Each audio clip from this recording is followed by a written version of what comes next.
Hey guys, this is a video I was actually gonna make before I moved, but I got busy with things, so I finally found most of the things I needed for the video, so I'm going to try to make it. I'm not sure if it's gonna get uploaded, but I just wanted to do it so I don't forget. And yeah, I was gonna review this Retrobit. I think it's Retrobit Fighters, but I think that's their more expensive one. Point is, this is a $20 N60, might be more, but I'm pretty sure it's like a $24, $25 N64 controller. Yeah, I was gonna review this and see how it was because I bought it because I was really skeptical because, as you guys know, most N64 controllers just don't stand up these days. So I was really hoping to find a good replacement that isn't too expensive. They do actually make a more expensive version that's around $40, and it does look more comfortable. But I wanted to get this one and be cheap. But yeah. First of all, it doesn't have a analog stick like the N64 does. It actually has more of a GameCube one, which is really interesting. And one thing, it's kind of small, but it feels fine. I just kind of wish it would feel. I would say it did one that shaped more like the original N64 controller, because for me, I always like the weird shape of it. A lot of people don't, but for me, I do. But I've tested this on a lot of games, and mostly because I was afraid that it would end up be like one of these Yobo controllers. These Yobo GameCube controllers have a analog stick that looks about the same because this one's based off the GameCube controller. But this one, after a month of using it, it ended up being, I'm not sure if you can see that the analog stick just doesn't go to the center no more. It's really loose. I'm not sure what it is about it. But yeah, that was my biggest fear because that wouldn't be good for an n64 controller because the original one doesn't last too good, and that's what this one's for. But if I wanted to complain about it, I would say that it has a couple problems.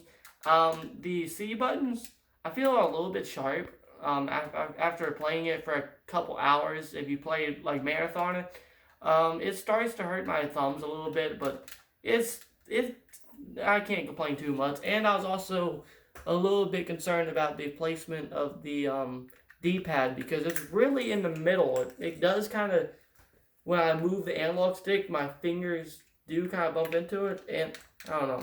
It's just a weird placement of it. And when I press the buttons, my thumb also bumps into them. So it's a little bit tight, but again, most games that use the D-pad, you could still use the original GameCube controller. First of all, it has a better D-pad and better buttons in my opinion. These ones are fine, but I just prefer the mushier feel of the N64. But yeah, so you can still use this for certain games. But one thing I will say about having time to actually play with this for a while, it does play a lot better than it does hold up a lot better than the GameCube Yobo controller. That was my biggest concern.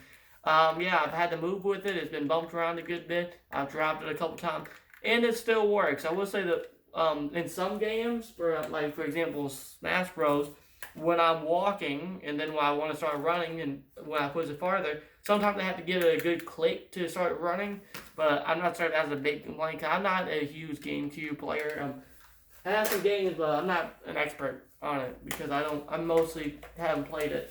And there's not a lot of games on it that I really like too much. But yeah, for around $20, I will say that this is a good deal, especially since most of the third party, I think Yobo actually makes one shaped like the original. Only thing is, when they're shaped like the original, most of the time they still use the original analog stick, which means what makes the analog sticks go loose over the years is that it starts to grind the plastic underneath. Because remember, this is before analog sticks had a design like they do nowadays. This was when they were still testing the waters. So yeah, most of the ones you buy nowadays still use that same method. I wish they would use an regular analog stick, but have it shaped like the original. But yeah, most of them won't last. They might be cheaper. Some of them, I think Yobo makes one that's around, I think it's around $15, but it doesn't last at all. But this one, I can say it lasts so far. Is a little bit cramped. I think if you have any bigger hands than I do, my hands are already a little bit cramped. It would be really tiresome to play. But I think Retrobit makes one of the best reproduction controllers yet. It doesn't look like the original, but it's going to last at least a few years. So please, this is going to be a short video today. So please like this video and subscribe. Yeah, I might make another video later because I'm trying to get back on my upload schedule now that we'll move in and settled. But the other one isn't going to be gaming related, I don't think. But I am going to have a video coming out Monday if I get all my stuff in, all my Black Friday haul. I ordered a good bit of games for Black Friday. But yeah, so I'm gonna see you guys later.